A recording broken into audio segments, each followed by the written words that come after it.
our Director of Development, Chris Thompson. And then our whole admin team is here as well. Helen Smith, Amy Weissman, and Carol Tazi. And then we also have our AmeriCorps Vista, Anthony, and Destiny, our brand new intern.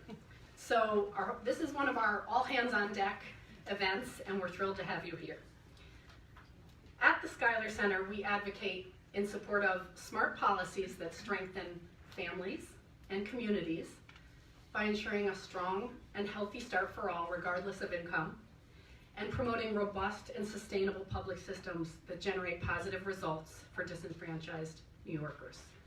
While we focus on the areas of health, family economic security, and child welfare, our goal always is to think holistically outside of those silos, because the challenges that New York families and children face don't fall neatly into those compartments. Even though when many of you here are talking about the budget, we understand that we need to think about them in those silos. In fact, one challenge for a family can bleed into many others. Poverty affects health outcomes, which causes stressors that can exacerbate family tensions. Poor health and inadequate health care can lead to unemployment and poverty, which can be mistaken for neglect or cause family tensions to rise, which can lead to maltreatment and child welfare involvement. And just as these issues are entangled, the solutions to them often lie across silos and across systems. There are 6,709 registered lobbyists in New York State. So many of you are in offices where you're getting calls from some of those nearly 7,000 lobbyists. We are among them, and all of us are interested in influencing public policy. Most of them are not focused on children and struggling families. We are, and we need your help. The people in this room know that public policy has a significant impact on people, families, neighborhoods, how we live, grow, and age. It can have a particular impact, good or bad, on people who are living at the margins.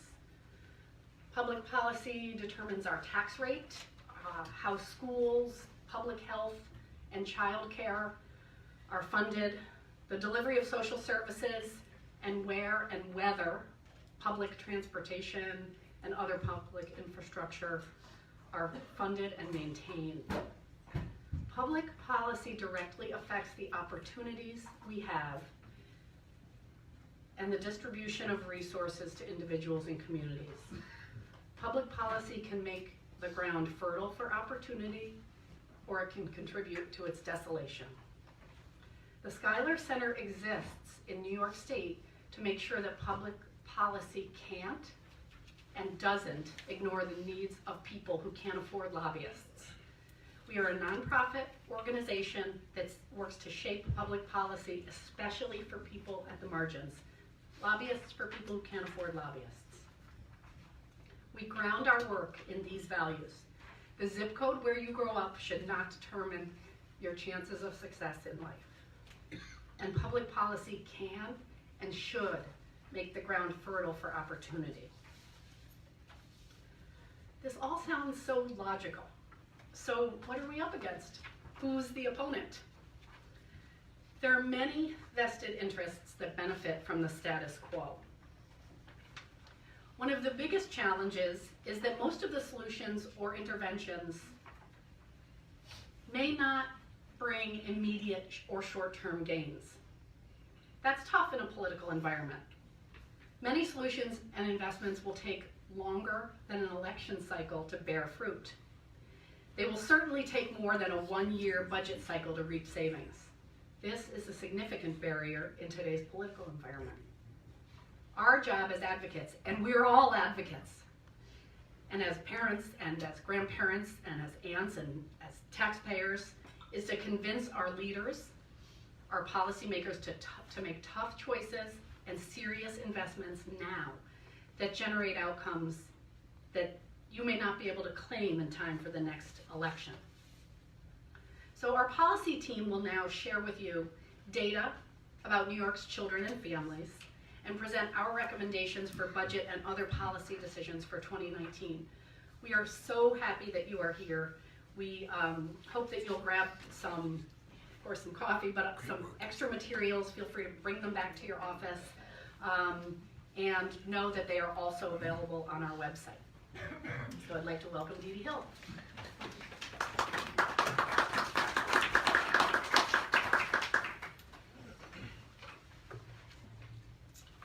Good morning. Good morning. That's great. So I'm gonna, my job is to start diving into the data, but first a preview and a challenge. So the preview of the data we're about to dive into is that some of the data is really awful. More than 1 in 5 New York children in New York State live in poverty. And among children of color, that number approaches 1 in 3. So just sit with that for a moment. What that means is more than 853,000 New York children live lives that are defined by deprivation. They live in households where food is scarce, heat is scarce, transportation is unreliable, housing is unstable. And there are many other ways that New York children and families are being shortchanged, which we are going to discuss today. Nevertheless, we think that we have good reason to be conditionally optimistic, and note the qualifier, conditionally optimistic that New York can significantly improve child and family well-being, and can really make strides this year. So conditional optimism, it's the idea that conditioned on the right smart action, things will turn out well. And this is it's a term coined by an economist, actually, Paul Romer, and it is the opposite of complacency. So the example that he often gives is a child who really wants a treehouse. And so complacent optimism is the child sits and hopes for someone to deliver a treehouse. Conditional optimism, the child feels like she wants a treehouse, and she thinks, okay, if I can get the right tools and some wood and some nails, and I can get my friends together, we can create something really awesome, right? So it's our firm belief that if New York State takes the right smart action, starting by adopting many of the policy recommendations that we're going to discuss today, and if New York State prioritizes New York children and families, puts them first, we can set all New York children and families on a path to thrive. Get this. All right, and this, as Kate mentioned, you know, we always are thinking in terms of the whole child at Schuyler Center, but for purposes of our presentation today, and also because we're really gearing up for budget, we're going to talk about children in these categories today, and this is based on what we know that all children need, right? All children need strong and economically stable families. They need healthy bodies and minds, safe homes and communities, and a sound quality education, including early education.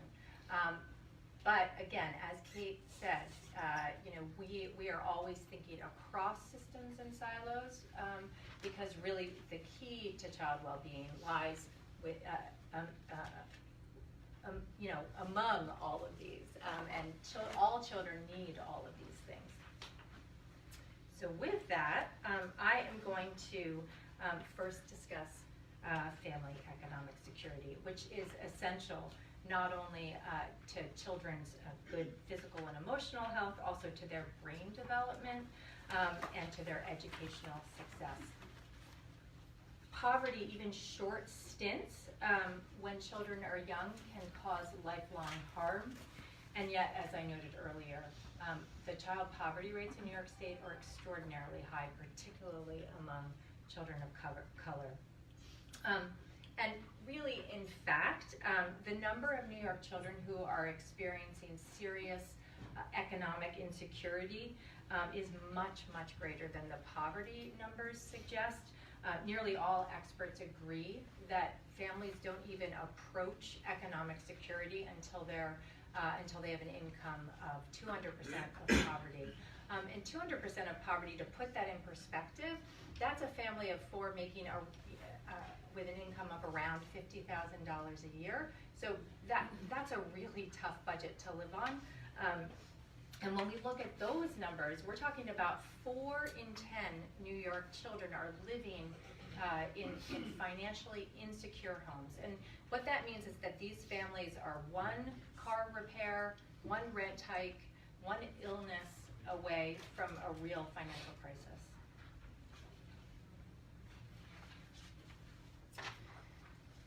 And one important thing to note is that in most poor and near poor families in New York, at least one parent is working.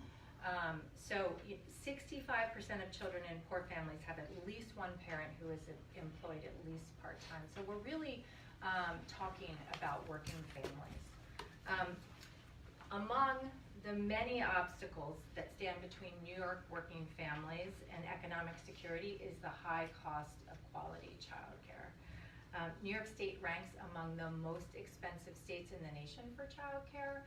So the average cost of childcare for an infant in a center is $15,000 a year.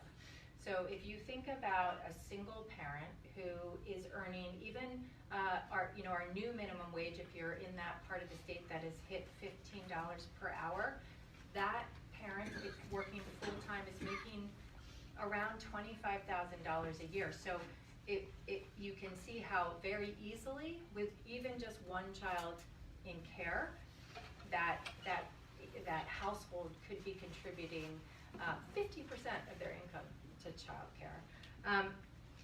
And yet, despite these high costs, because of inadequate funding from the state and federal sources, the principal source of child care support, which is we have a child care subsidy system, is only about 20% of working families who are eligible for subsidy and who need subsidy can access subsidies. So that means 80% of low-income working families are really having to patch it together.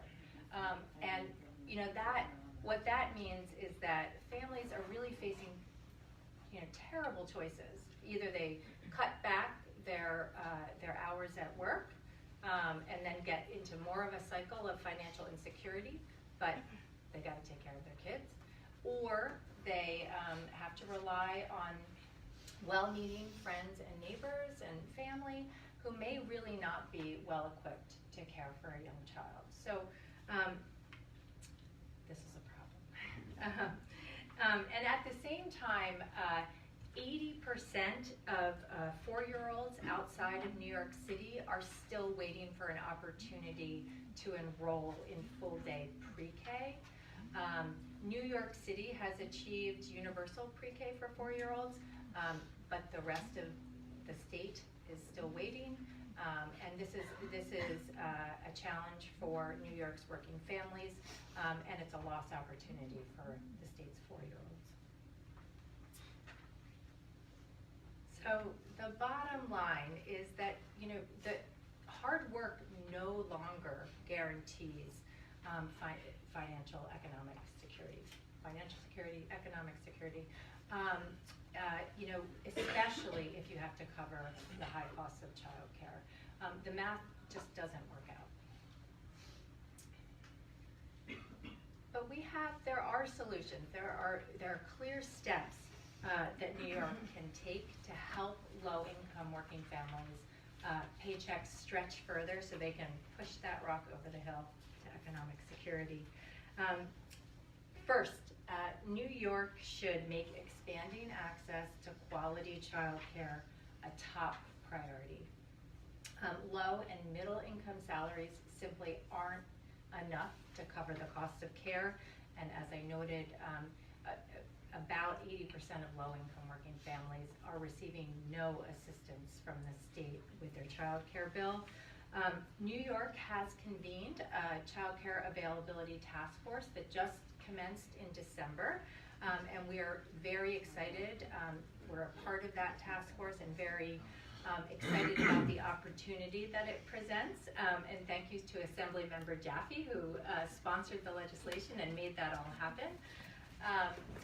And we're very hopeful that that this task force will develop a comprehensive plan to expand access to quality childcare to all families that need it. However, the task force just started its work.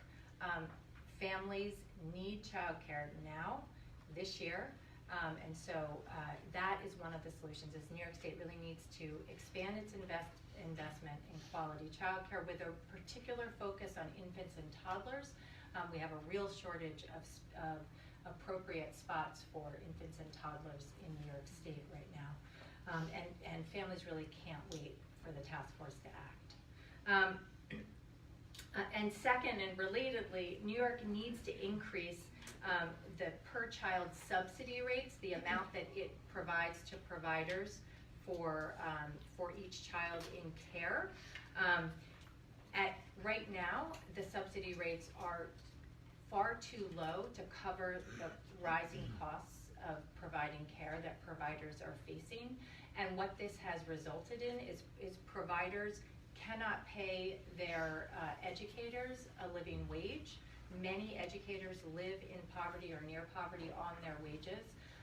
It's also, in some cases, providers are struggling so much to cover the costs that they're either having to accept fewer subsidy children or even close their doors because they simply can't make the math work for their business.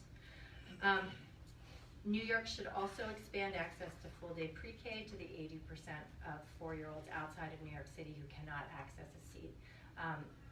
They've been waiting for too long, and it's time to make sure that all 4-year-olds in New York State have access to quality pre-K so they can get a strong start to their education. And then finally, New York should expand and strengthen working family tax credits, starting with the Empire State Child Credit. This is the state's version of the child tax credit, and inexplicably, the child tax credit, which is designed to offset the high costs of raising children, omits children under age 4. And for all of you who have raised a young child, or know somebody who has raised a young child, you know that those young children are super expensive. And so New York, it's overtime for New York to fix this omission, and we are also urging the state to double the credit for very young children because young children live in poverty at higher rates, and the impacts of poverty on young children are enduring and even more severe, although it's awful for all kids. So, and then one other ask related to tax credits, the Earned Income Tax Credit. Currently in New York State and actually at the federal level as well, it omits young childless adults ages 18 to 24. This is a group that experiences poverty at much higher rates than other adults. It's a group that is really trying to gain their foothold in the workforce, often starting out in low-wage jobs. New York should fill in this gap as well and extend the Earned Income Tax Credit for young adults. All right, with that, I am going to turn things over to Bridget Walsh, and she is going to talk about health.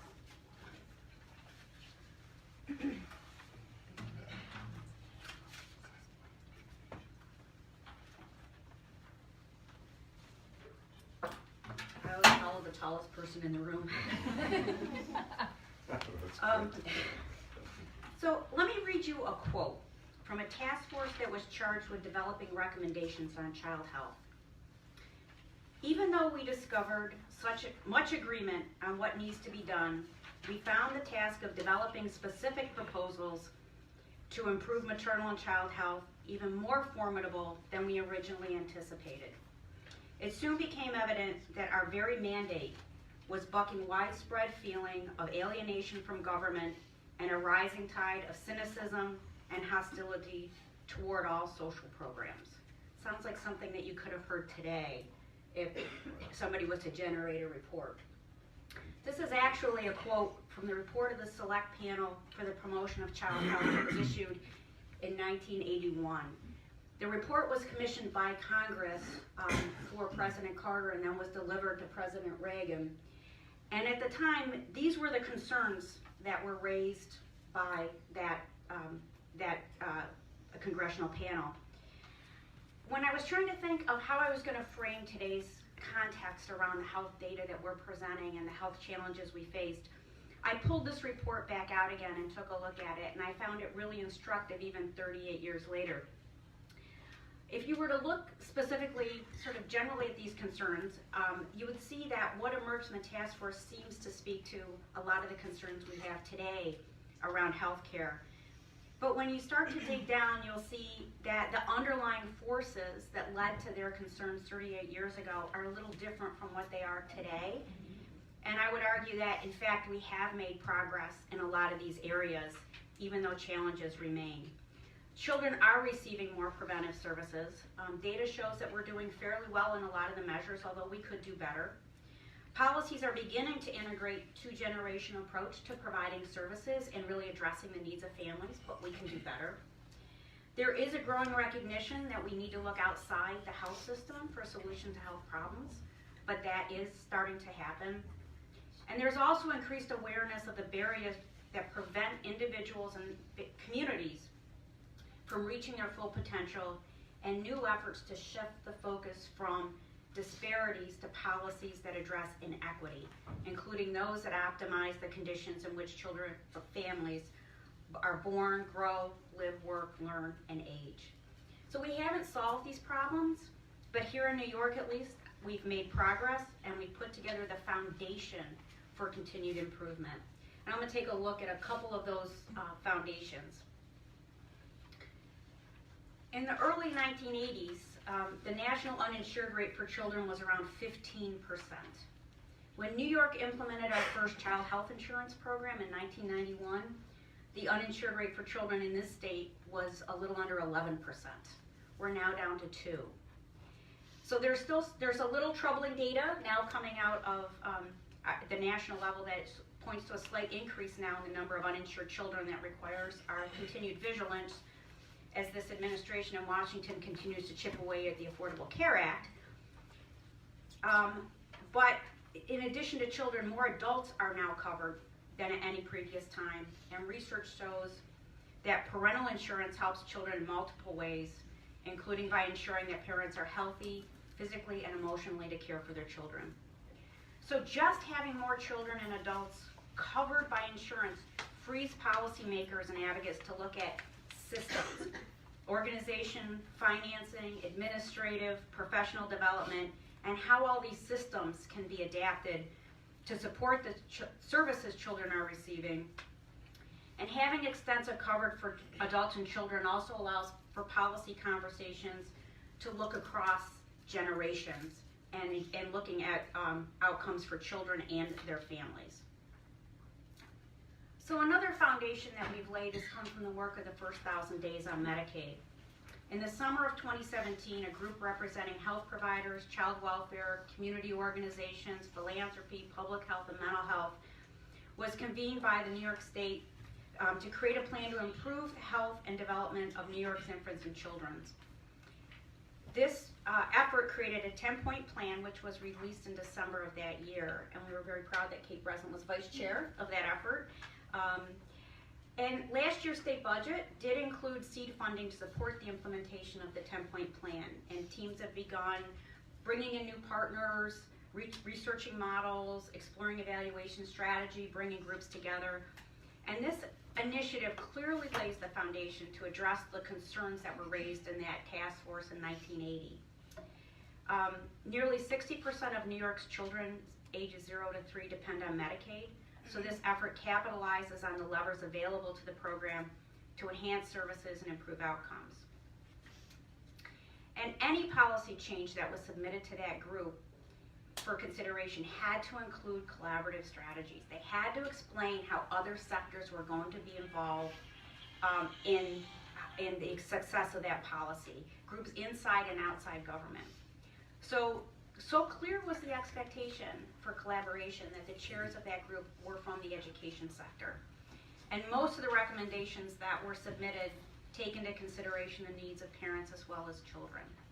It was an unusual, challenging, exhilarating to have a wide range of expertise at the same table, but all focused on the shared goal of understanding that these are all the same children across the silos.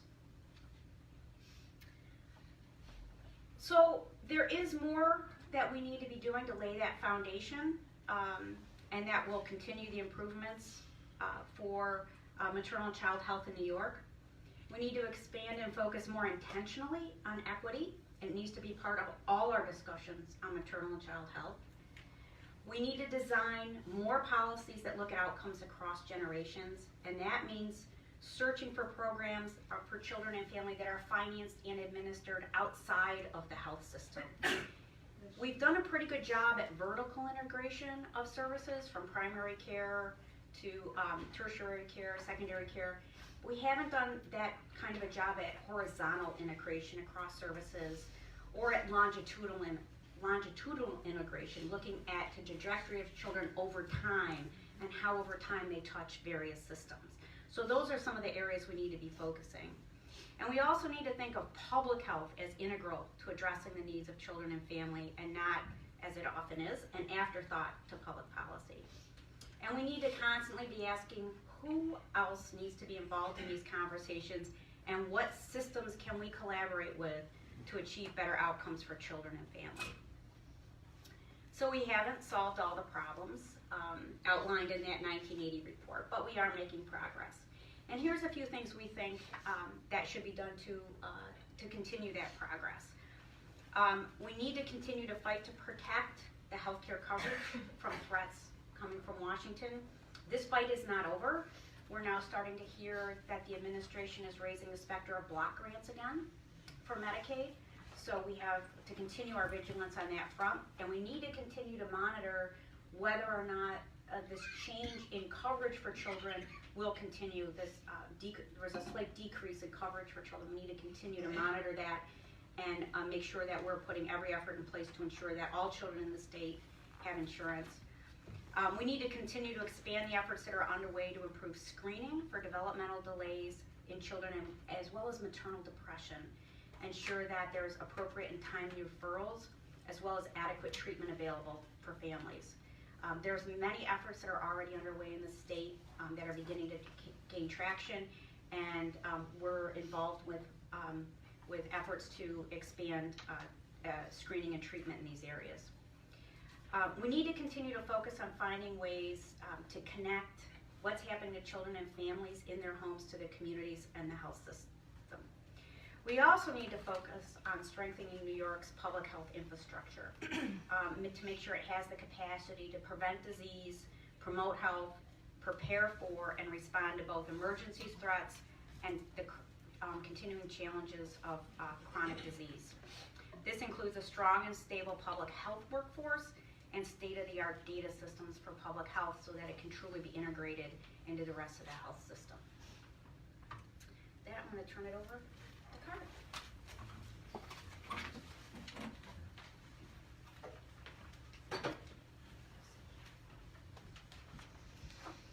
Good morning. I'm Kari Siddiqui. I do child welfare policy at the Schuyler Center, and so that's what I'm here to talk to you about today. I wanted to start with this quote from Dr. Shonkoff from this Harvard Center on the Developing Child, which I think really sums up the importance of early childhood. Early childhood is where the foundations are built for all of the things that a society cares about. educational achievement, economic productivity, lifelong physical and mental health, responsible citizenship, and the ability to be effective parents to the next generation. As the mother of a very active, very curious 2.5-year-old, this is something that I am, and I'm expecting my second any day now.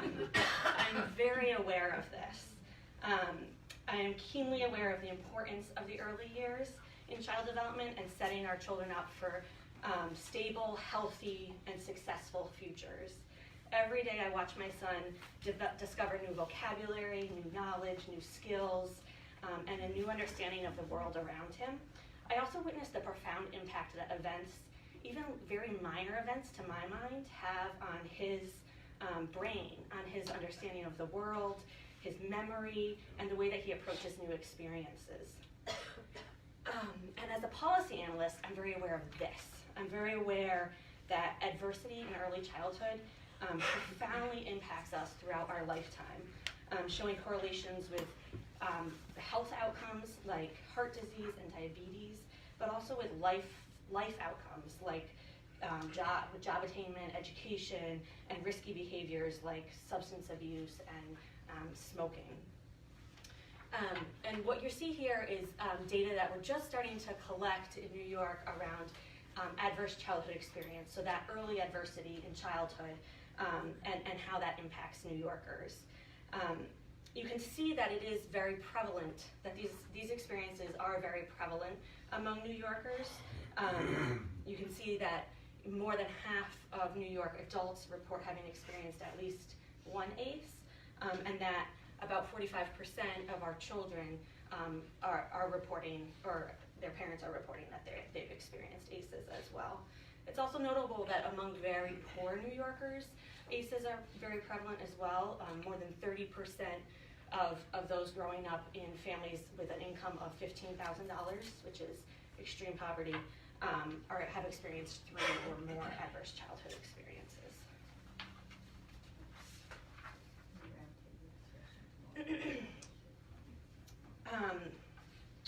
In addition to the broader measure of childhood adversity is the measure of children who have experienced abuse or neglect. In New York State, there are about 71,000 children involved in reports of neglect or abuse, and these are children in households in which there has been some evidence found of neglect or abuse. I spoke earlier about how as a mother, I'm sensitive to the importance of early childhood, but I'm also very keenly aware of the difficulties inherent with raising young children. The stressors that come with that, including the expense, juggling work and the demands of a small child can be very challenging.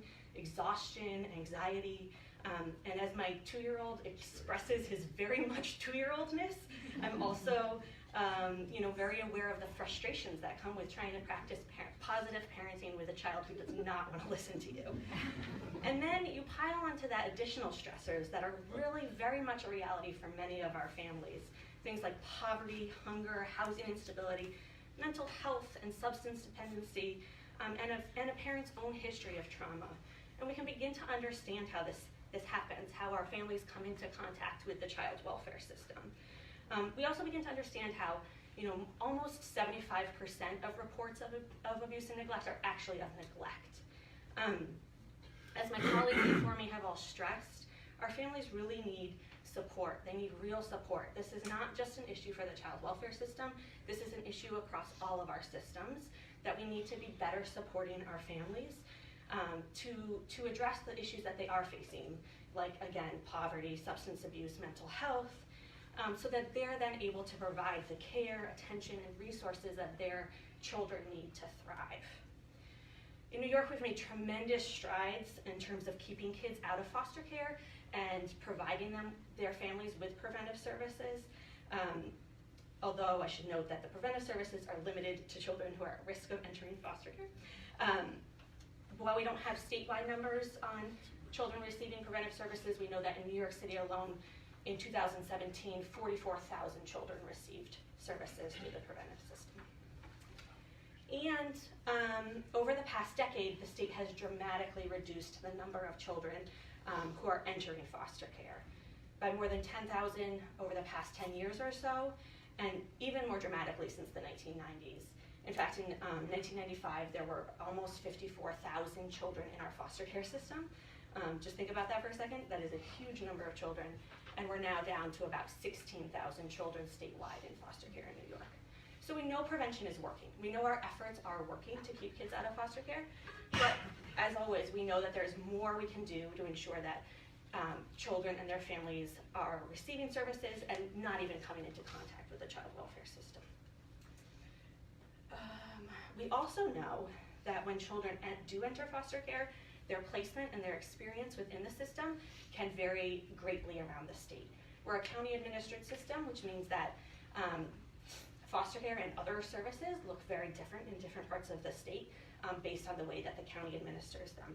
So here we're looking at 3 different categories of foster care placements. The blue is congregate care or group home.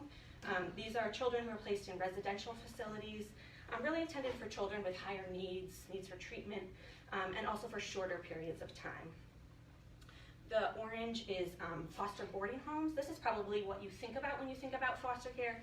These are children in a home-like setting with a foster family. And then the greenish color, teal, whatever it is, are relative or kinship foster homes. So these are children who are in the formal foster care system with a relative or somebody who acts as a relative for that child. And I should note, as you will see in our data book, this doesn't include, and I'm looking at Jerry as I'm saying this, the thousands upon thousands of children who live with relatives outside of our formal foster care system. So looking at this data, you can see based upon the location that that the placement type varies pretty significantly. We see that nearly a quarter of children in upstate New York reside in congregate care or group homes, while in New York City only about 12% of children do. We also see that placement with a relative or fictive kin, these close family friends who act like relatives, varies significantly across the state as well. More than 30% of children in New York City reside with a relative, which is pretty significant. New York City has really worked very hard to get to that number in terms of finding relatives to place children with. And then if we remove New York City from that New York State number, it's about 12.7% of children in the foster care system who are residing with a relative or kin. And this is really significant because we know that children do better when they're able to live with a supported relative or someone with whom they have a close existing relationship. We see that children experience better outcomes when they're able to be in that situation. So fortunately, we're at a moment right now where we have opportunity to work to address some of these things. Again, we've made great strides and we can continue to make those through some of these upcoming opportunities. New federal legislation called the Family First Prevention Services Act will allow the states to use some federal foster care money to support prevention, specifically to support evidence-based preventive services related to mental health, substance abuse, and parenting skills, all of which we know are things that drive children and families into the child welfare system. We of course need a continuum of services, but this is an option for the state to continue to expand those services. The same act will also prioritize family-based foster care by putting new restrictions around the use of congregate care. And so through that, while we have a 2-year delay before we opt into that portion of the law, we have an opportunity to really begin to prepare counties and providers to really be placing more kids with families and with relatives and fictive kin. And we can also continue to find more and better ways to support kinship families, both those caring for children within the foster care system, but also those caring for children outside of the foster care system to make sure that they're able to successfully provide the children with what they need to thrive, and also to keep them from re-entering or entering foster care. And finally, we must strengthen investments in programs and supports that reach families before they ever come into contact with child welfare. We know that all new families, I'm speaking from personal experience, but particularly those facing stressors like poverty, family trauma, substance abuse, mental health issues, need support and resources and communities in order to thrive. So we look forward to working with you all on this in the coming year. All right, Chris.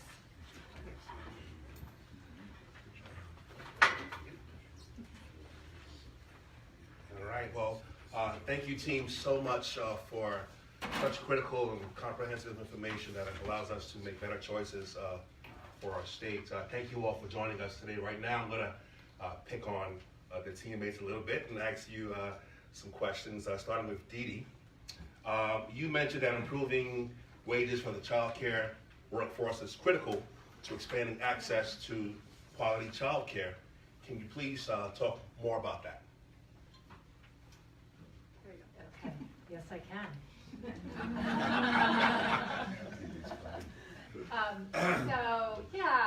So the average median wage for a child care educator in New York is about $26,000 a year.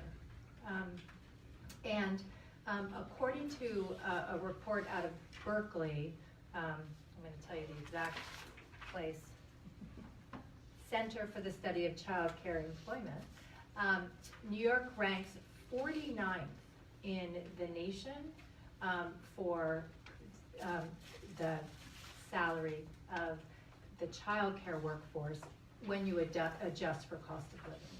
Okay, so 49th. And you know, this is a problem not only for the educators who, of course, are struggling to make ends meet for their families, but also for the children that they serve, because of course these low wages mean that there is a tremendous amount of turnover in the child care workforce, because we hear about many child care educators who love their job, would like to stay in their job, but can't afford to stay in their job. So if they get another opportunity, they have to take it. And what that means for the children in their care is that there is a churn of educators, and young children in particular really needs and thrive on stability. And of course also then you also lose your experienced educators as they move on. So this is a tremendous problem. And you know, there, as I mentioned, one of the solutions, and this is not the full solution, but the child care system as a whole, it is supported both by private pay families, middle class families who pay the full freight, and then there are subsidy families who receive some support from the state. The subsidy rates were set about 3 years ago based on a market rate survey, and I won't go into all the details, but so it's 3-year-old data, and it's it's at the 69th percentile of that data. So the bottom line is that the subsidy reimbursement rate is far too low for providers to be able to pay for the rising cost of providing quality child care. And so they do the best they can, but one result of that is that they cannot pay their educators a living wage. So one step that we are urging New York State to take in the coming years is to increase the subsidy rate, the reimbursement rate, so that our providers can pay educators a living wage and they can keep their doors open and provide quality care for New York kids. All right, thank you so much, Dee Dee. Bridget Walsh, this question is for you. One area of health that isn't mentioned much in health policy discussion is oral health, and we have chosen to include indicators for both children and pregnant women. Why is this issue so important to children's health? You started off with an oral health question. I might. She may never I might never stop. So, oral health is often, poor dental health is often an indicator for very poor children. Most children in this state do not experience poor oral health. It is very much a condition of poverty and is very much a condition in low income and minority areas. And we need to really pay attention to it because the quality of a child's life is very much affected by poor dental health early in their life. The pain of poor dental health and the infection that it causes and the struggles that that child faces to get dental care and to have that improved is going to affect their oral health for the rest of their life. So it's critically important in young children, but it's also a communicable disease. Most people don't realize that the bacteria that causes poor oral health is a communicable disease. It's often transmitted from the mother to the child. So ensuring that women, pregnant women and young mothers have good oral health, that infections in their mouth are treated early, that they are provided proper dental education to reduce the amount of bacteria in their mouth, to reduce the ability to transmit it early to their children is critically important. There's also some literature now that is starting to indicate that poor oral health in pregnant women might lead to poor birth outcomes, low birth weight and preterm births, which wouldn't be surprising if you have an active infection somewhere in your body and you're pregnant, that this might be an outcome. So making sure that a pregnant woman, that young mothers, that actually all women of childbearing years have strong dental health and good oral health going into pregnancy is critically important, not only for them and their child.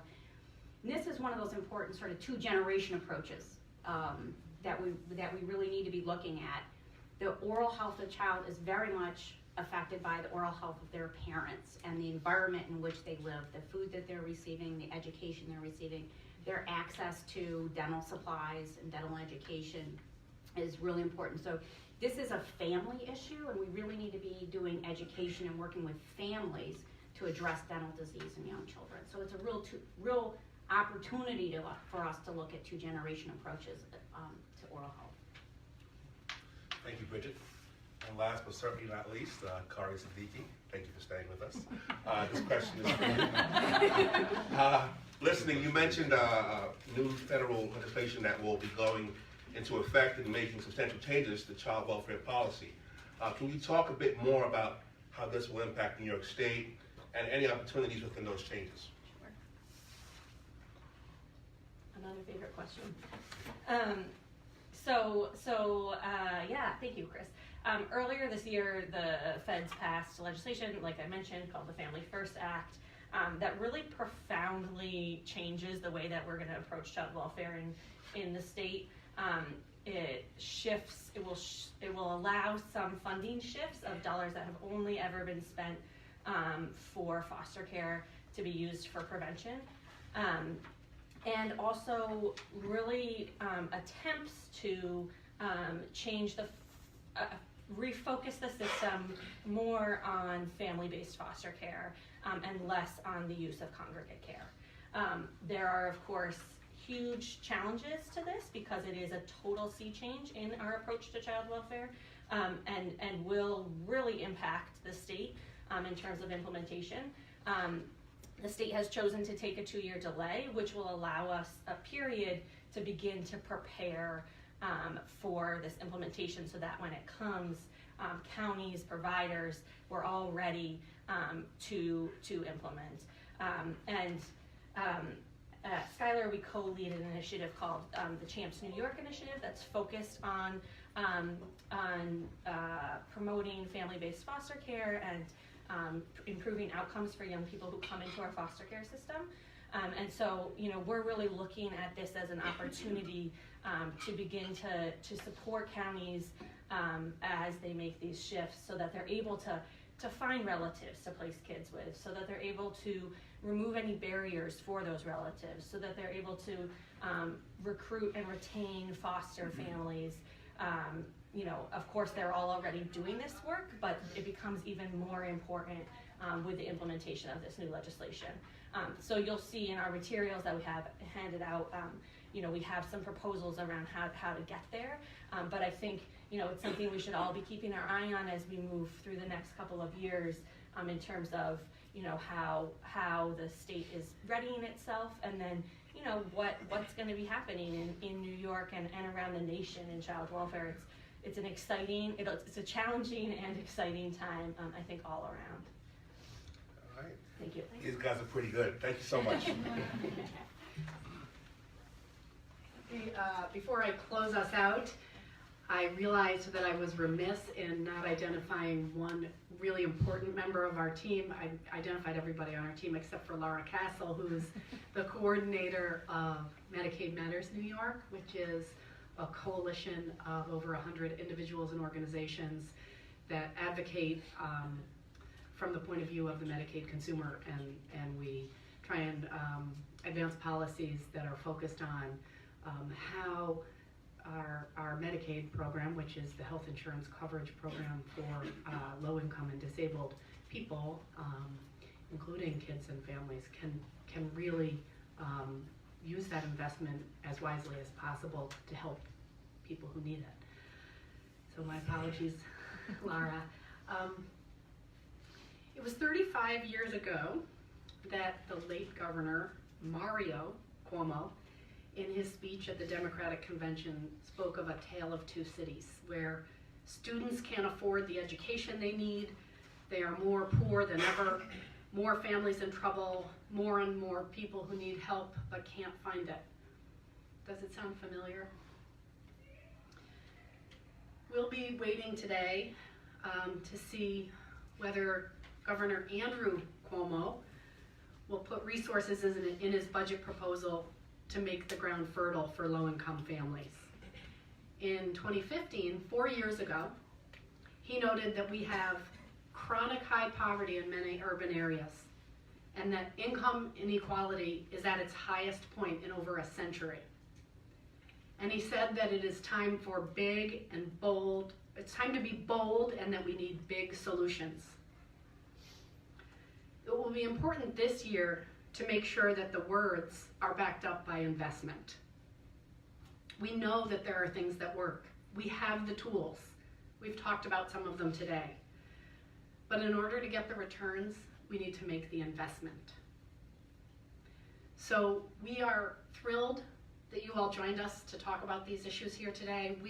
Our team is here to talk with you, engage with you, and we're here, to hang out and do that now, but we're always here and available by phone and by email and in any other way. So thank you.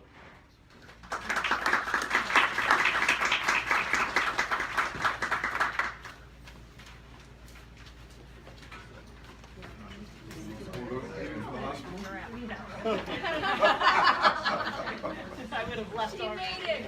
I have something I want Mari, to talk thank to you you. about. Maybe I ought to talk to Dee Dee about it, because you're on the way out. What do you want to talk to me about? Uh-oh. You didn't